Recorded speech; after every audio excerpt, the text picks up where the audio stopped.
All right, what's up, everybody? We just got back from the Netflix premiere for the live-action One Piece, and we brought all the gigas. We got Saltine. What is up, guys? We got Swolby. What up, gigas? What's good? Then we got Jeff. What's up, y'all? How you guys doing? And my brother Dino in the back. Yo. And I gotta say, first and foremost, like, if you had any sort of doubt or like worry about the Netflix thing being good, like, don't even worry about it because it was awesome. It was fantastic. It was so good. It was like so awesomely good. And like, I'm someone who's caught up with the manga. I've been with One Piece for like over a decade now. And Saltine's never even seen One Piece before in his entire life. It was, way better than I expected, right? Coming from, like, you see shit all the time where people are hating on anime live actions. And it's like a show that I definitely watch. I'm probably going to continue to watch this show. I don't know about the anime. It might get me into the anime, something like that. If you, like, were just on Netflix and that show came on, would you think it was an anime or something if you didn't know what One Piece was? No, kinda. I don't know. Maybe if you say, like, the colored hair. Like, would you just have watched it like it was any other normal show? Yeah, I would never have thought, though, that it was an anime before. If I knew nothing about it. Between it was Mad a great Men show. I'd continue and watching. jerk off 15-person Matrix gothic Mexican bitch. Oh, would you watch it? Yeah, I'd over watch that or Mad Men? I'd watch it over Mad Men for sure. Nice. Dude, One Piece beats Mad Men. That's That's right. crazy. It was really fucking good. Like, it looked like a movie, Yeah, they spent more money, I'm pretty sure, on this season than any other show ever made. The sets, the production, everything, the costumes. It was fire. The casting was perfect. The like color they grading. nailed the casting. Every single character, I think, portrayed their character like really, really well. I thought it was kind of interesting that they gave Garp like a Scottish accent, since Luffy's like Brazilian. So I guess Dragon's just going to be like straight Brazilian dude. Luffy Because if that's Luffy's grandpa, it's like, that means what? Luffy's like half Scottish. A jiu-jitsu guy? So then, like, I don't know. It's like, unless Luffy's mom is supposed to be Brazilian and then Dragon is supposed to be Scottish too, because they might spoil, like, whether or not Dragon is actually Garp's son. And then when we got there, they said, oh, well, they're at capacity. They're not letting anybody in, even if you have a ticket. So it's like, okay, why did you give out so many tickets? Right. And I went, I drove far to get my hair done. Like, I have this expensive costume and everything. Like 3 hours. Nothing's going to stop me. Yeah. So I just vaulted over the fence. Yep. And security didn't notice, and I just fit right in. And then shortly after, Saltine found another fence, and he jumped over. I did. Yeah. Yeah. We went around some pee. the other corner. There was no vulnerabilities in the security defense. So Saltine did what he had to do, and he didn't get caught. But the only hurdle was Jeff. Jeff had difficulties going over, so we don't leave our friends behind. No man left behind. That's right. Real friends. No nakama. That's an nakama anime left trope. So they were real They could friends. have easily left. It's an anime if they trope. wanted. So myself and fucking Fed, we stayed with Jeff Fed, dude, that's crazy. till the I'll end. call him that. And but you guys fill us in on what happened throughout the fucking We totally event. need to know.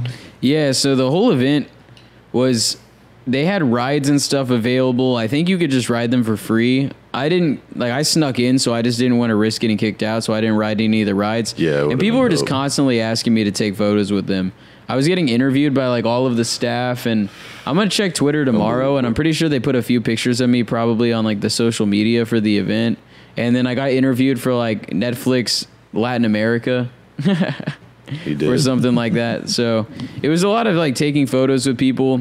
Retweet that shit, Giga. Yeah, I will whenever I get the pictures. Yeah, it was sick. You had at least like 20 people come up to you to take a photo. Yeah, at least. Everybody really liked my cosplay. There was another guy that was like a really good Kaido cosplay. There was a nice Zoro cosplay. Some Nicaraguan pussy coming your way. Dude, you had all the guys, girls asking for photos, and the guys were being cucked, having to take photos. It was lit. Yeah, this girl was like giving you backhanded compliments, like, "Oh, Sanji, let's take a picture." Yeah. The boyfriend takes a photo, and then the girl's like, "Oh, She was like feeling on you, Sanji's so Yeah, I know, she's disgusting. gonna hang it No on one me." likes Sanji," and like And she Sanji gets goes, rejected all the time. And Yeah. Austin's like, I'm just kidding. cold blooded, like, you know what? Sanji's about to get the baddest bitch. For sure. bro. Sanji is gonna get the baddest, bro. Honestly, I've been starting to kind of ship Sanji and Robin together. Now that has nothing to do with what we're talking about, but the actual event itself and the episode, the event was really, really good. I think other than the ticket situation, that was bad, but the speakers were all good. The screen was good. You could see it from the beach and stuff, so you didn't even really need to get a ticket to see it. Yeah, true. You could hear everything really, really well. They had this like absolutely insane drone show following the Insane. premiere.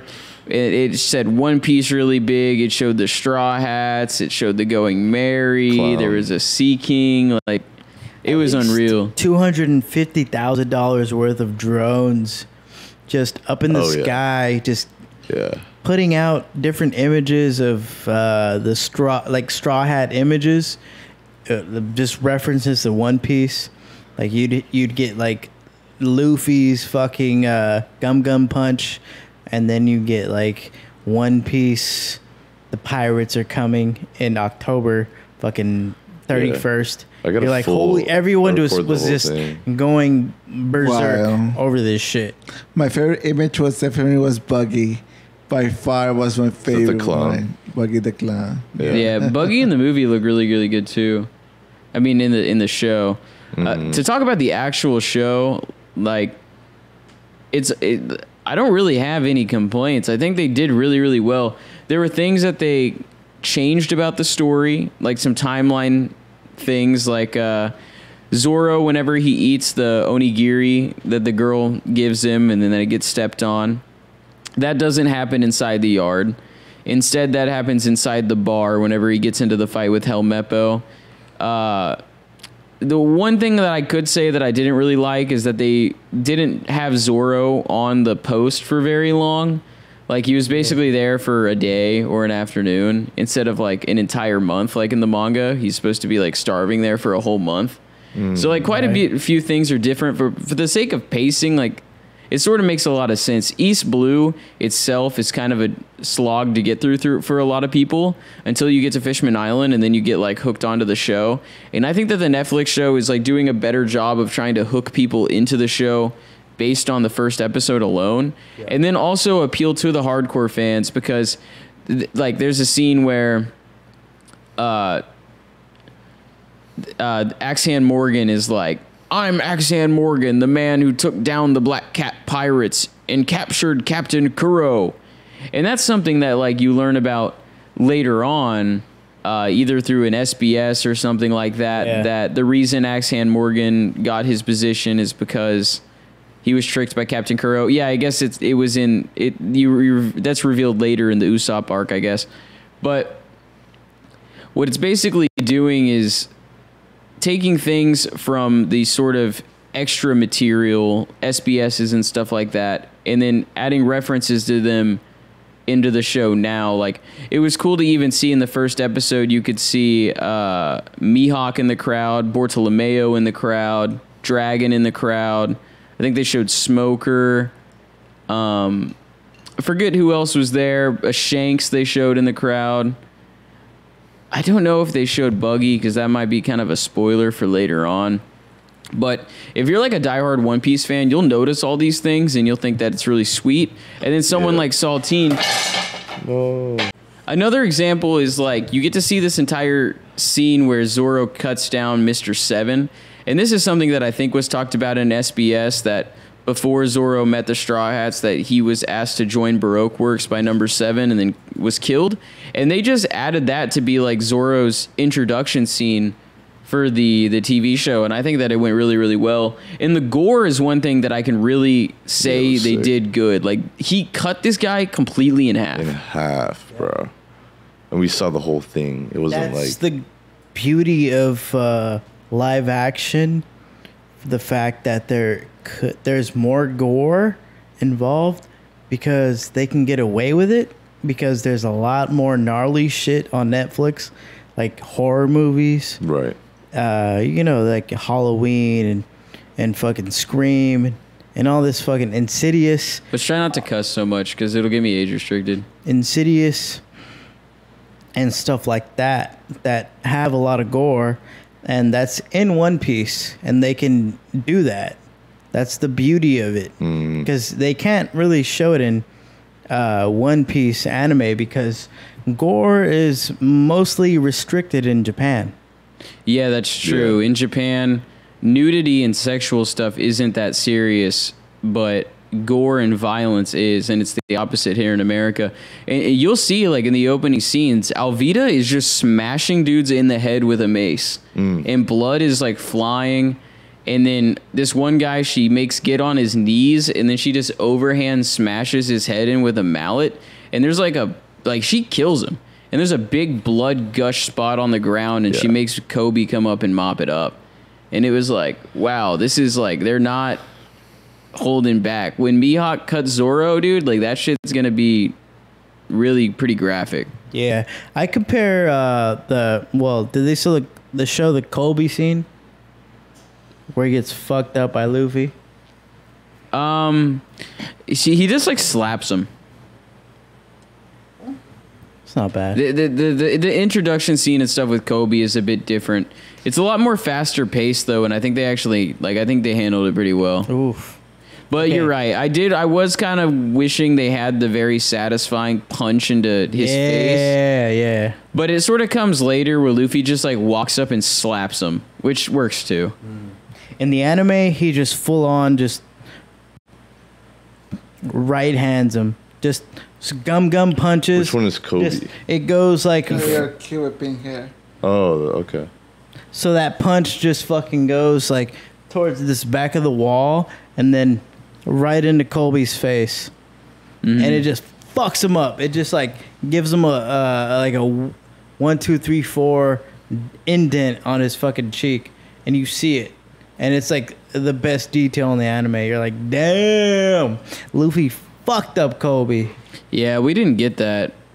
So there were some key scenes that I was like, could have been, like, obviously it was better in the anime, but also the anime, it's like 10 episodes versus 1. And this isn't even really designed to be that. Like, if you want the core story of One Piece, read the manga, right? This is to get people who would otherwise have no interest in anime or manga For example, to sit down and watch an entire season and get through East Blue. And I think that it's going to do that. I think there's a lot of people's parents and sisters and brothers that are going to start becoming One Piece fans, and they're not even going to realize, like, they're going to be on Netflix, it's going to be on the home screen, and it's just going to say One Piece, and people are going to click on it, and it's good enough that I think everyone's just going to watch it. Yeah, it is. I think they did a really good job with the Gold Roger scene in the beginning with his execution. I think that was really cool. Yeah, that was sick. I think in the future, now that this is out, Shonen Jump should take points of view from whatever new projects they got going on moving forward. Since they have the power to Netflix to do films like this, Shonen Jump should be able to do something similar for the other IPs. I would say that, but the thing is, I think the reason why this one is good is because there is so much passion behind One Piece. The guy behind it is like super, super obsessive One Piece fan. So you have like the absolute perfect director to do the series, and then Ichiro Oda is actually very directly involved. like he was telling them to reshoot things and stuff. And a lot of other mangaka, I think, are more willing to just hand over their property to just be butchered, like Death Note.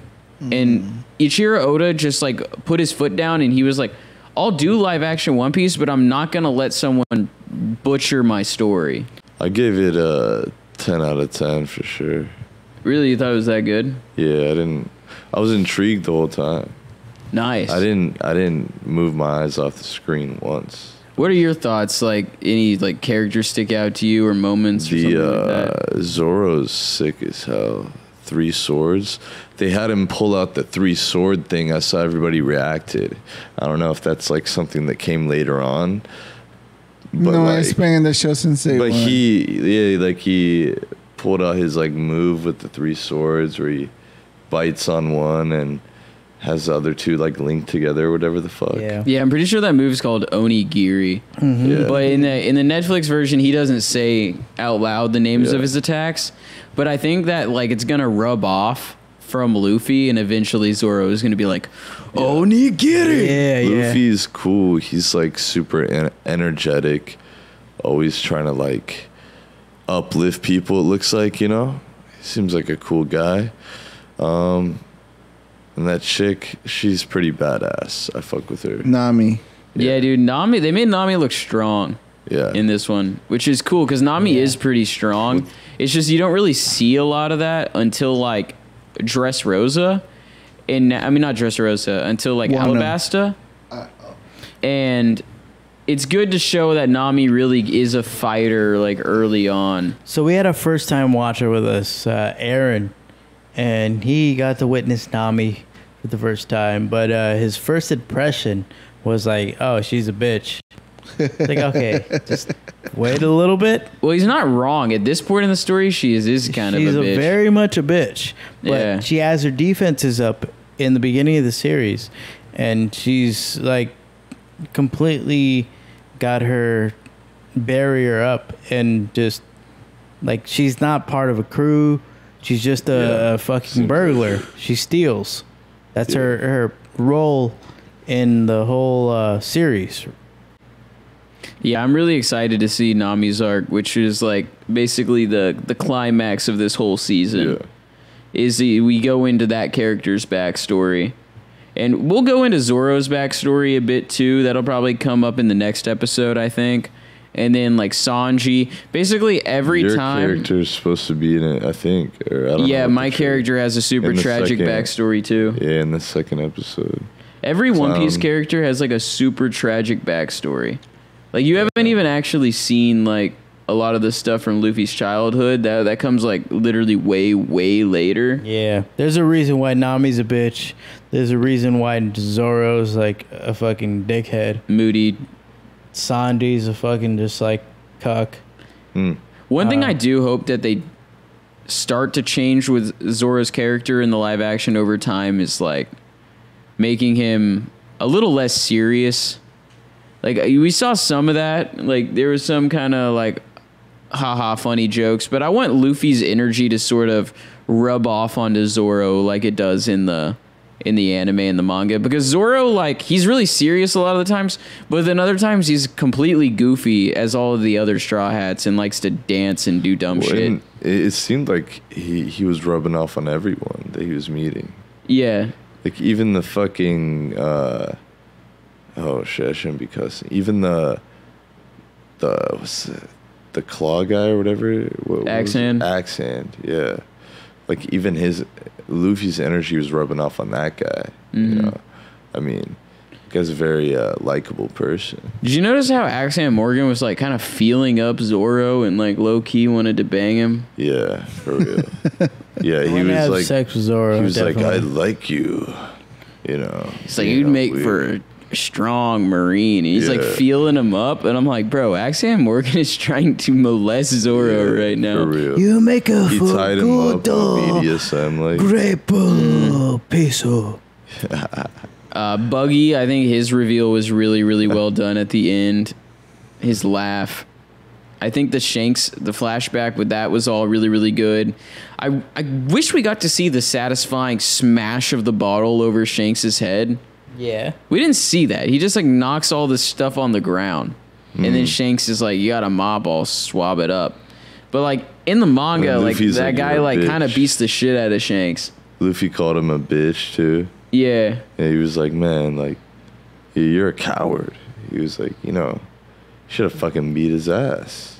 But that's the it'll part- cut that's- back to it too. You'll see the rest Yeah. of that flashback Yeah. in the next episode. But to wrap up, the whole event was awesome. It was a once in a lifetime thing. Like I feel bad for any One Piece fan who didn't get to experience something like that. If a similar event's happening in your area, you should definitely go. Yeah. Because it was just so cool to be surrounded by so many One Piece fans. And the episode, in my honest opinion, like I'm not even kidding you, I'd give it like a 10 out of 10. Like I don't think I could. You know, a lot of people like sit there and like to do like, oh, I'm the YouTuber who could have totally made a better movie if they did this, and this. Like full critic mode. Like honestly, I probably wouldn't have changed anything but a couple things. Yeah. I give it a 10 out of 10 as well. I think the fans would agree. Everyone was cheering like the entire time. If you don't like it, you're kind of just nitpicking, or One Piece like isn't your thing. Yeah. Yeah, at this point, you're just kind of a cuck. Yeah. Seriously. So watch One Piece, Don't be a dude. cuck and Watch watch. Maybe you'll be a One little bit more of a Piece. man. There was also a good amount of women there, so boys, it's. I think it's about time to watch One Piece, man, because There's some there's a lot baddies. of girls there. You know, you might want to baddies. rethink your life perspective if you think One Piece is gay. You know what I'm saying? Put me in as Sabo, coach. I'm down. Put me in as Monkey D. Dragon. I think he's already been cast. Fuck. Anyways, thanks for watching, guys. Peace out. Push peace. Watch One Piece, dude. You'll become a little bit more of a man.